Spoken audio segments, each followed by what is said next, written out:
हाय बच्चों, आपका स्वागत है हमारे यूट्यूब चैनल टीचर टॉक्स पर। आप पढ़ रहे हो कक्षा 10 का प्रथम अध्याय रासायनिक अभिक्रिया एवं समीकरण। इस अध्याय के अंदर हम देखेंगे रासायनिक अभिक्रिया क्या होती है, ये कैसे संपन्न होती है, इसका पता कैसे चलता है और रासायनिक अभिक्रियाएं कितने प्रकार की होती हैं। इसके बाद हम देखेंगे रासायनिक समीकरण को।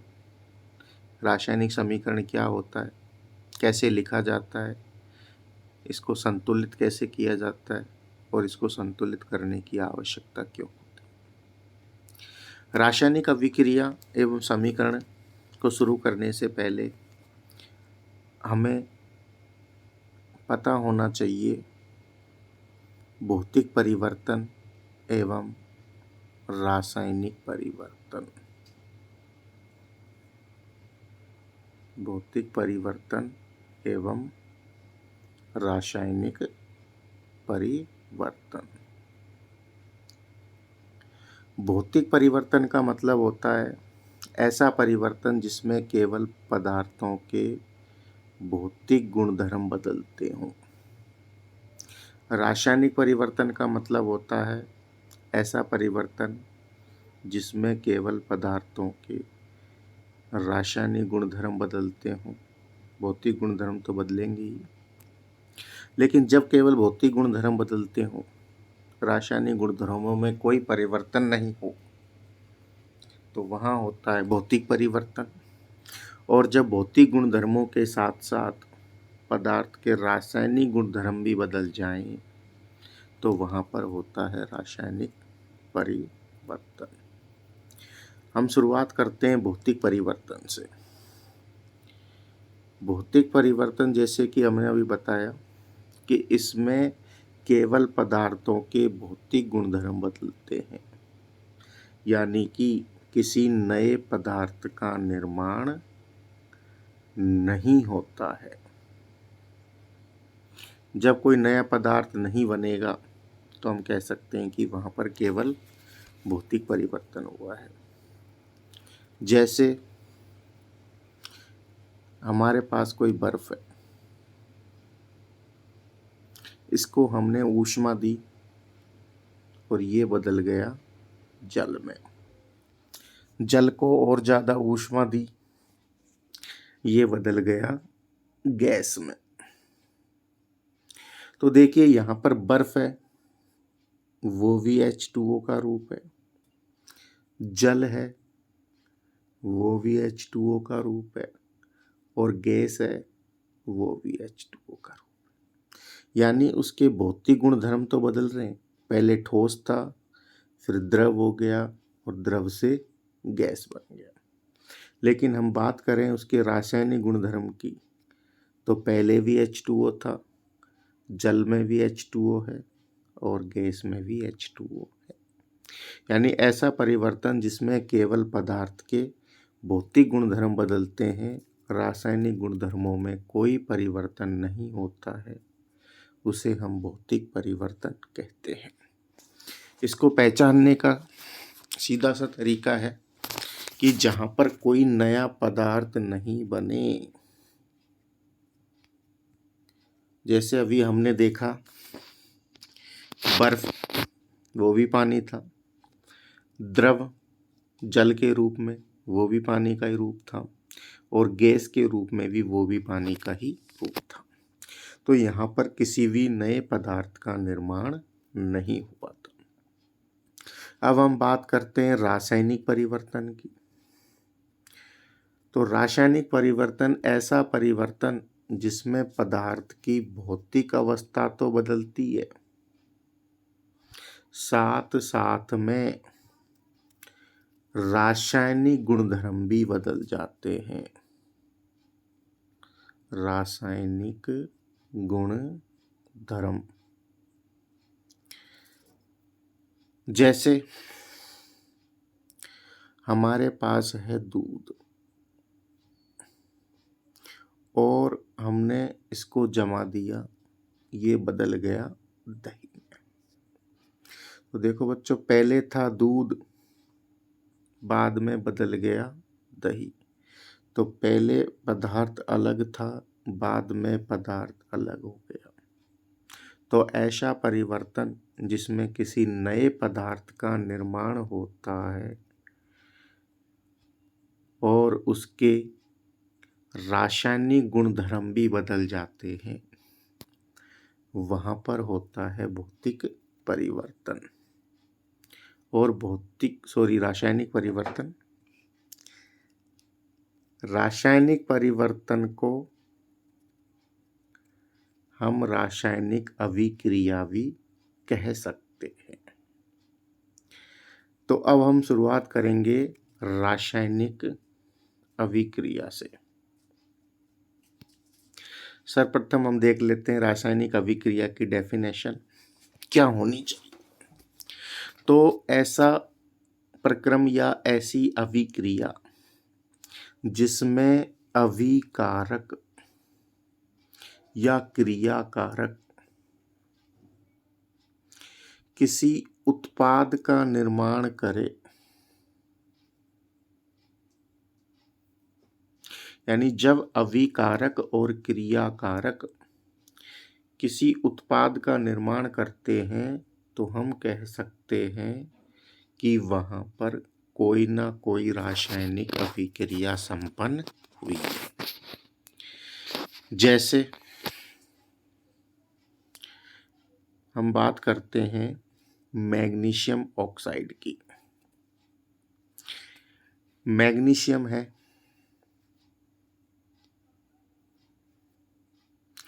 इसको हमने ऑक्सीजन की उपस्थिति में गर्म किया तो हमारे पास आ जाता है मैग्नीशियम का ऑक्साइड। तो यहाँ पर जो मैग्नीशियम और ऑक्सीजन है दोनों अभिकारक हैं या क्रियाकारक है। जो क्रिया के फलस्वरूप या किसी अभिक्रिया के फलस्वरूप किसी उत्पाद में परिवर्तित हो गए हैं,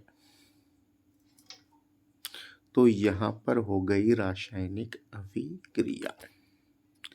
तो रासायनिक अभिक्रिया का मतलब है कि जब क्रियाकारक या अभिकारक किसी उत्पाद का निर्माण करे। अब ये उत्पाद का निर्माण अभिकारकों के जुड़ने से भी हो सकता है, किसी अभिकारक के टूटने से भी हो सकता है, या अभिकारकों के तत्वों के आपस में स्थान परिवर्तन के कारण भी हो सकता है। इसी आधार पर हम देखेंगे रासायनिक अभिक्रियाओं के प्रकार। लेकिन रासायनिक अभिक्रियाओं में कोई ना कोई अभिकारक किसी न किसी उत्पाद का निर्माण अवश्य करता है। इसी क्रम में अब हम आगे देखेंगे कि हमें कैसे पता चलेगा कि रासायनिक अभिक्रिया संपन्न हुई है या नहीं हुई। तो देखिए बच्चों, रासायनिक अभिक्रियाओं को पहचानने के बहुत से तरीके हैं, जिनमें से कुछ निम्न प्रकार है। पहला है आपका अवस्था में परिवर्तन के द्वारा। तो जब किसी अभिक्रिया में पदार्थ की अवस्था परिवर्तित हो रही हो, जैसे हमने देखा था बर्फ के रूप में, बर्फ ठोस अवस्था में थी, वहाँ पर बदल गई द्रव अवस्था में, फिर बदल गई गैस अवस्था, यानी कि अवस्था परिवर्तित हो रही हो। भौतिक परिवर्तन भी होता है, लेकिन ये एक रासायनिक परिवर्तन की भी पहचान है। जैसे मैग्नीशियम प्लस ऑक्सीजन में हमने देखा था, मैग्नीशियम था ठोस के रूप में और ऑक्सीजन थी गैस के रूप में, और जो मैग्नीशियम ऑक्साइड बना वो भी था सॉलिड के रूप में। तो यहाँ पर सॉलिड, ऑक्सीजन गैस, और दोनों क्रिया करके सॉलिड का निर्माण करते हैं। यानी जब पदार्थ की अवस्था बदल जाती है तो हम कह सकते हैं कि वहाँ पर कोई ना कोई रासायनिक अभिक्रिया हुई होगी। ये एक ऐसा परिवर्तन है जो भौतिक परिवर्तन में भी हमें देखने को मिलता है। दूसरी पहचान है रंग में परिवर्तन। तो जब किसी रासायनिक अभिक्रिया में रंग बदल जाता है तो हम कह सकते हैं कि वहाँ पर भी कोई ना कोई रासायनिक अभिक्रिया संपन्न हुई होगी। इसके उदाहरण हम आगे देखेंगे जब हम पढ़ेंगे रासायनिक अभिक्रियाओं के प्रकार। इसी क्रम में रासायनिक अभिक्रियाओं को पहचानने का एक और तरीका है गैस का निकास या कहें उत्सर्जन। तो जब किसी अभिक्रिया में कोई गैस निकलती है तब भी हम पता लगा सकते हैं कि वहाँ पर कोई ना कोई रासायनिक अभिक्रिया संपन्न हुई। इसके अलावा रासायनिक अभिक्रियाओं को पहचानने का तरीका है तापमान में परिवर्तन। तो जब अभिक्रिया में टेम्परेचर परिवर्तित हो जाए तब भी हम कह सकते हैं कि वहाँ पर कोई ना कोई रासायनिक अभिक्रिया संपन्न हुई है। तो इस तरीके से कुछ तरीके हैं जिनके द्वारा हम रासायनिक अभिक्रियाओं की पहचान कर सकते हैं। इसके बाद हम देखते हैं रासायनिक समीकरण। रासायनिक समीकरण क्या होता है? तो रासायनिक समीकरण की हम जब किसी अभिक्रिया के बारे में बात करते हैं, जैसे हमने बात की मैग्नीशियम को ऑक्सीजन की उपस्थिति में गर्म करने पर मैग्नीशियम ऑक्साइड प्राप्त होता है। तो ये हो गया वाक्य के रूप में, और इसको इस तरीके से याद करना और लिखना दोनों ही मुश्किल होता है। तो इसको एक शॉर्ट रूप में लिखने के लिए हम प्रयोग में लेते हैं शब्द समीकरण। शब्द समीकरण का तात्पर्य है कि वाक्य को हम शब्द के रूप में व्यक्त करके रासायनिक समीकरण को लिख देते हैं। जैसे हम बात कर रहे थे कि मैग्नीशियम के रिबन को हम ऑक्सीजन की उपस्थिति में जलाते हैं तो हमें मैग्नीशियम ऑक्साइड की राख प्राप्त होती है। तो हमने एक तो लिया मैग्नीशियम रिबन, तो यहाँ पर हम लिख देंगे मैग्नीशियम। इसको जलाया हमने ऑक्सीजन की उपस्थिति में, तो यहाँ लिख देंगे ऑक्सीजन। और इनसे निर्माण हो गया मैग्नीशियम ऑक्साइड का, मैग्नीशियम ऑक्साइड का। तो ये हो गई हमारी शब्द समीकरण। यानी कि जब हम किसी रासायनिक अभिक्रिया को शब्दों के रूप में व्यक्त करते हैं तो वहाँ पर होती है शब्द समीकरण। तो आपको शब्द समीकरण समझ में आ गया होगा कि जब हम किसी रासायनिक अभिक्रियाओं को उनको संक्षिप्त रूप में लिखने के लिए शब्दों का प्रयोग करते हैं, वहाँ पर होता है शब्द समीकरण। अब रासायनिक अभिक्रियाओं में दो चीज प्रमुख होती है। जैसे हम पहले देख कर आए हैं कि रासायनिक अभिक्रिया में अभिकारक या क्रियाकारक से उत्पाद का निर्माण होता है। तो हमें पता होना चाहिए कि अभिकारक क्या होता है और उत्पाद क्या होता है। तो किसी भी रासायनिक अभिक्रिया में दो चीजें जरूर होंगी, एक अभिकारक, दूसरा उत्पाद। अभिकारक वो है जो रासायनिक अभिक्रिया को प्रारंभ करते हैं, और उत्पाद वो है जो किसी रासायनिक अभिक्रिया के दौरान निर्मित होता है। जैसे हमने बात की थी मैग्नीशियम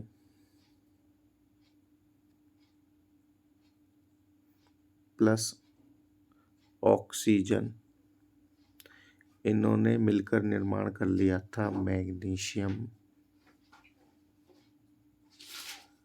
ऑक्साइड का। तो मैग्नीशियम और ऑक्सीजन ये दोनों अभिक्रियाओं को प्रारंभ करने हैं।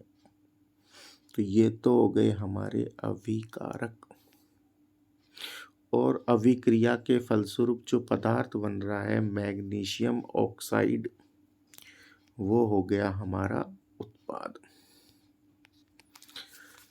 सामान्यतः अभिकारक को रासायनिक अभिक्रिया में या रासायनिक समीकरण में लिखा जाता है बाईं ओर, और उत्पाद को सामान्यतः लिखा जाता है दाईं ओर। यदि अभिकारकों की संख्या 2 या 2 से ज्यादा हो तो अभिकारकों को लिखते समय उनके बीच में हम लगा देते हैं प्लस का निशान। जैसे मैग्नीशियम और ऑक्सीजन, तो यहाँ पर अभिकारक 2 थे, तो दोनों को अभिकारकों को अलग अलग लिखकर उनके बीच में लगा देते हैं हम प्लस का निशान। इसी तरीके से यदि उत्पाद 2 या 2 से अधिक हो तो वहाँ भी हम प्लस चिन्ह का उपयोग करके उत्पादों को लिख देते हैं। इसके अलावा जो अभिकारक है और उत्पाद है, उनके बीच में होता है एक तीर का निशान। ये तीर का निशान इंगित करता है कि अभिक्रिया में कौन तो अभिकारक है और कौन उत्पाद। तो जिस तरफ तीर का निशान होता है वो तो होता है उत्पाद, और सामान्यतः जहाँ पर तीर की पूंछ होती है वो होता है अभिकारक। कुछ अभिक्रियाएं उत्क्रमणीय भी होती है, जहाँ पर हमें तीर का निशान दोनों ओर देखने को मिलता है।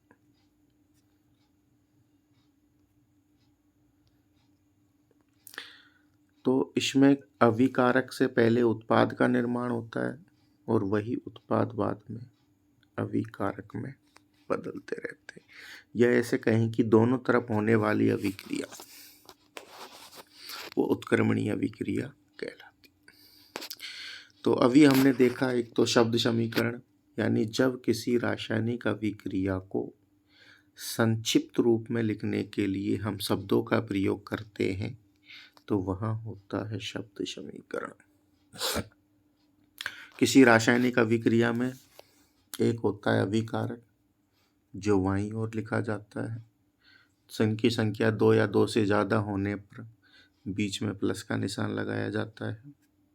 उत्पाद दाईं ओर लिखा जाता है और इनकी संख्या भी 2 या 2 से ज़्यादा होने पर इनके बीच भी लगाया जाता है प्लस का निशान। अब हम देखेंगे रासायनिक समीकरण को लिखना।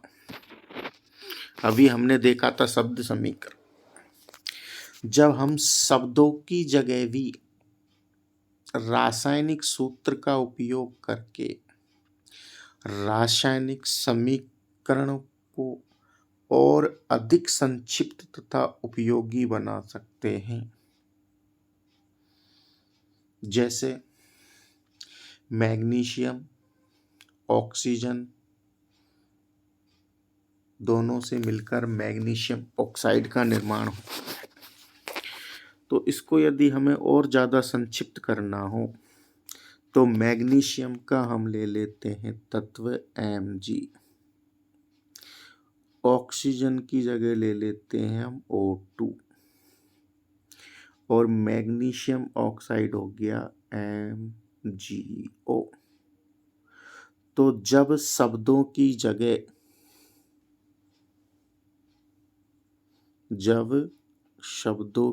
जगह रासायनिक सूत्रों का उपयोग किया जाता है तो रासायनिक समीकरण संक्षिप्त हो जाता है और बहुत ही उपयोगी हो जाता है। इसी तरीके से हम किसी भी रासायनिक समीकरण को उसके संक्षिप्त रूप में लिख सकते हैं। अब रासायनिक समीकरण को लिखने के कुछ नियम होते हैं, जैसे अभी हमने बात की थी, अभिकारक सामान्यतः बाईं ओर लिखे जाते हैं और उत्पाद दाईं ओर लिखे जाते हैं। दोनों के बीच में तीर का निशान लगाते हैं। अभिकारकों की संख्या 2 या 2 से ज़्यादा होने पर उनके बीच में प्लस का निशान लगा दिया जाता है। इसी तरीके से उत्पाद की संख्या भी 2 या 2 से ज़्यादा होने पर उनके बीच में भी प्लस का निशान लगा दिया जाता है। इसके अलावा हम रासायनिक समीकरण को और उपयोगी बनाने के लिए उनके साथ साथ में उनकी अवस्था भी लिख देते हैं। जैसे ठोस के लिए हम सॉलिड एस का प्रयोग करते हैं, द्रव अवस्था के लिए लिक्विड एल का प्रयोग कर सकते हैं, गैस अवस्था के लिए जी का प्रयोग करते हैं और जलीय विलयन में होने पर एक्यू एक्वा का प्रयोग करते हैं। जैसे हमने देखा था मैग्नीशियम यहाँ पर सॉलिड रूप में है तो लिख देंगे एस। ऑक्सीजन जी यानी गैस रूप में है, तीर का निशान। मैग्नीशियम ऑक्साइड उन्हें सॉलिड रूप में। तो जो ये एस है, जी है और एस, ये बताते हैं कि पदार्थ की अवस्था कौन सी है। तो एस का मतलब सॉलिड, जी का मतलब गैस और एस का पुनः मतलब सॉलिड। यदि कहीं पर हमें एल लिखा हुआ मिले मतलब लिक्विड अवस्था में है और एक्यू लिखा हुआ मिले तो वो विलयन की अवस्था में है। इसके अलावा रासायनिक अभिक्रियाओं के तीर के निशान के ऊपर हम उनके टेम्परेचर, तापमान को, दाब को एवं उत्प्रेरक को भी लिख सकते हैं। यानी कोई रासायनिक अभिक्रिया किस तापमान पर संपन्न हो रही है, किस दाब पर संपन्न हो रही है और किस उत्प्रेरक की उपस्थिति में संपन्न हो रही है, इस चीज को दर्शाने के लिए हम तीर के निशान के ऊपर इन्हें इंगित कर देते हैं। इसके अलावा किसी रासायनिक अभिक्रिया में यदि ऊष्मा दी जा रही है तो उसको लिख देते हैं हम अभिकारक के साथ में, जो हो गई ऊष्मा शोषी अभिक्रिया का प्रकार, जिसको हम विस्तार से आगे देखेंगे। यदि ऊष्मा उत्सर्जित हो रही है तो उसको लिख देते हैं उत्पाद के साथ। तो इस तरीके से हम रासायनिक समीकरण को संक्षिप्त एवं उपयोगी बना सकते हैं। अब आता है रासायनिक समीकरण को संतुलित करना। तो रासायनिक समीकरण को संतुलित करने से पहले हमें इसके महत्व के बारे में पता होना चाहिए कि रासायनिक समीकरण को संतुलित क्यों करना पड़ रहा है, क्या कारण है। तो इसके पीछे सबसे महत्वपूर्ण कारण है द्रव्यमान संरक्षण का नियम, जिसे हमने 9th में पढ़ा था कि द्रव्यमान संरक्षण के नियमानुसार द्रव्यमान का ना तो हम उत्पादन कर सकते हैं और ना ही नष्ट कर सकते हैं। यानी जितना द्रव्यमान रासायनिक अभिक्रिया के संपन्न होने से पूर्व था, उतना ही द्रव्यमान रासायनिक अभिक्रिया के संपन्न होने के बाद होना चाहिए। या हम यूं कहें कि अभिकारक का द्रव्यमान और उत्पादों का द्रव्यमान दोनों बराबर होने चाहिए। तो रासायनिक समीकरण को संतुलित हमें द्रव्यमान संरक्षण के नियम के आधार पर करना पड़ता है, क्योंकि हमें पता है कि द्रव्यमान को ना तो उत्पन्न किया जा सकता है और ना ही नष्ट किया जा सकता है। इसके बाद आता है कंकाली समीकरण। कंकाली समीकरण ऐसा समीकरण जो द्रव्यमान संरक्षण के नियम का पालन नहीं करता है, यानी कि ऐसी अभिक्रिया जो संतुलित नहीं हो, द्रव्यमान संरक्षण के नियम का पालन नहीं करती हो, उसको हम कहते हैं कंकाली समीकरण। कंकाली समीकरण में अभिकारकों में द्रव्यमान और उत्पादों का द्रव्यमान बराबर नहीं होता है। या हम यूं कहें कि अभिकारकों की संख्या और उत्पादों में तत्वों की संख्या समान नहीं होती है, ऐसा समीकरण कंकाली समीकरण कहलाता है। अब आता है कि हम किसी समीकरण की कैसे पहचान करेंगे कि वो कंकाली है या संतुलित है। तो जैसे आपके एक अभिक्रिया देख रहे हो, जिंक की H2SO4 सल्फ्यूरिक अम्ल के साथ में, जो बना लेता है जिंक सल्फेट और H2।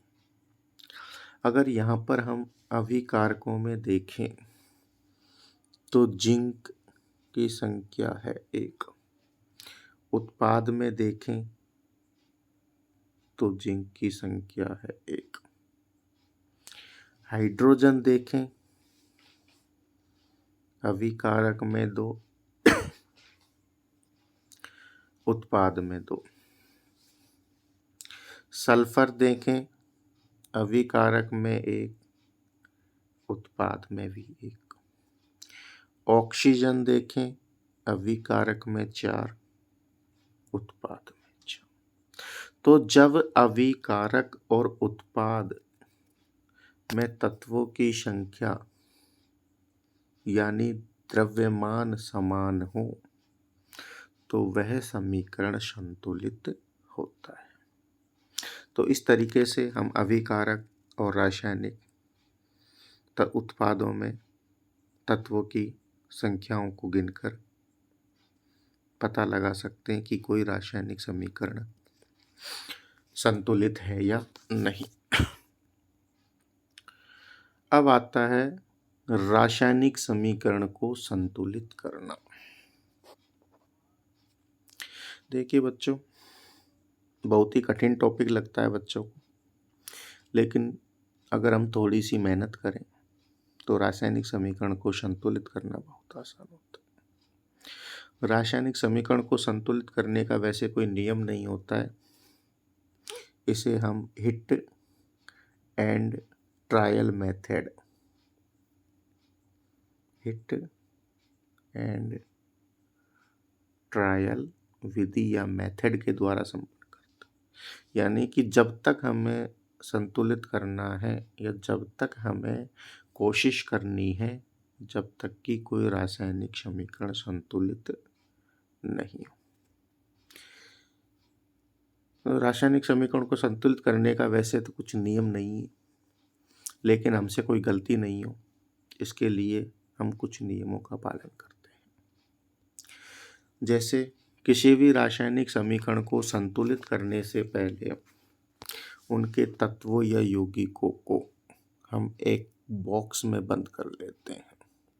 जैसे आयरन को अलग बॉक्स में, जल को अलग बॉक्स में, आयरन ऑक्साइड को अलग बॉक्स में और हाइड्रोजन को अलग बॉक्स में। अब हम देखते हैं कि अभिकारक में और उत्पाद में इनकी संख्या बराबर है या नहीं।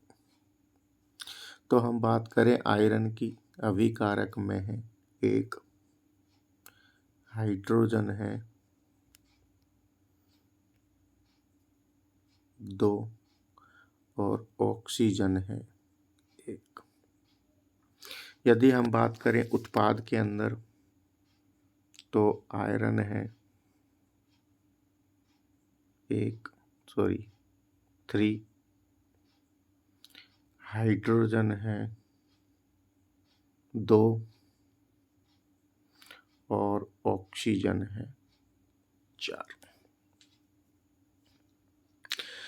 तो हाइड्रोजन की संख्या तो बराबर है, लेकिन आयरन और ऑक्सीजन की संख्या संतुलित नहीं।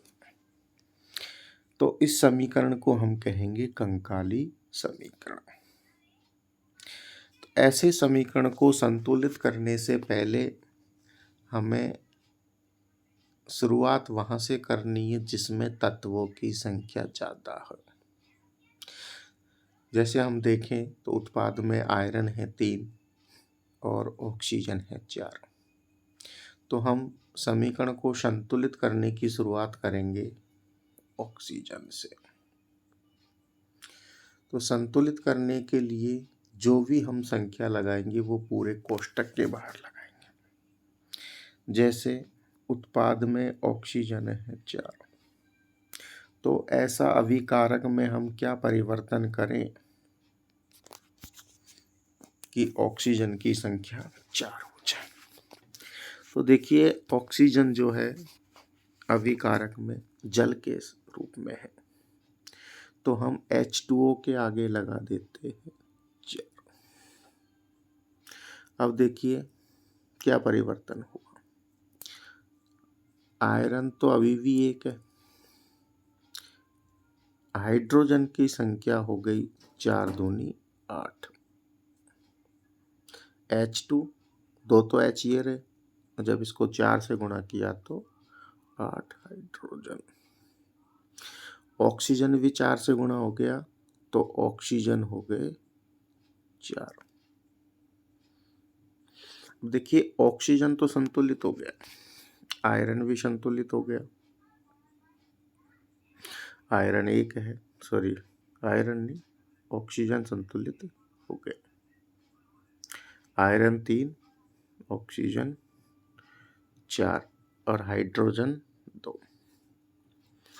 अब ऑक्सीजन को संतुलित करने के चक्कर में हमारे हाइड्रोजन असंतुलित हो गए।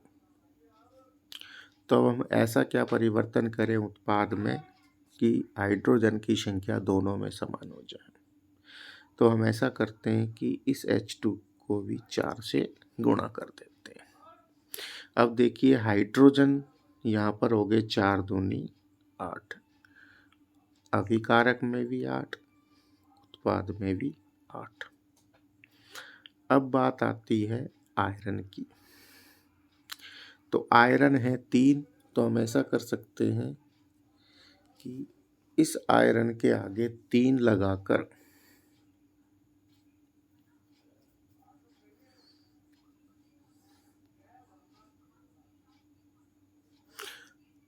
हम अभिकारक और उत्पाद की संख्या को समान कर सकते हैं।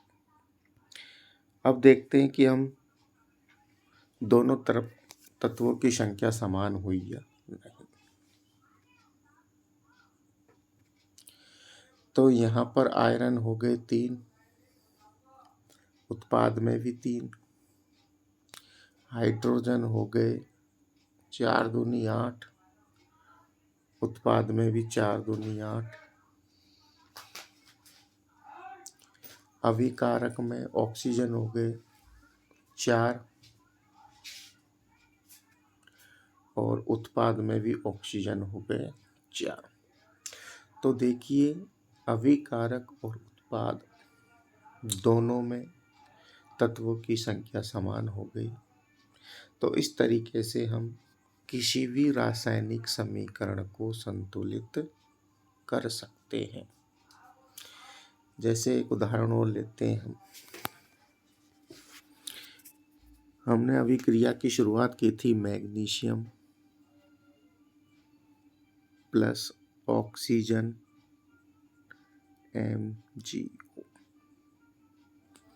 तो ये समीकरण संतुलित समीकरण है या नहीं, तो देखते हैं। अभिकारक में मैग्नीशियम 1 है, उत्पाद में भी 1 है। अभिकारक में ऑक्सीजन 2 है, उत्पाद में 1 है। तो हम कह सकते हैं कि ये समीकरण संतुलित नहीं है। तो ऐसा क्या करें कि दोनों और तत्वों की संख्या समान हो जाए। तो हमने बात की थी कि जिसकी संख्या ज़्यादा है शुरुआत वहीं से करनी है। तो देखिए ऑक्सीजन की 2 है, तो ऐसा क्या करें कि उत्पाद में भी ऑक्सीजन 2 हो जाए। तो हम क्या कर सकते हैं, मैग्नीशियम ऑक्साइड के आगे लिख देंगे 2।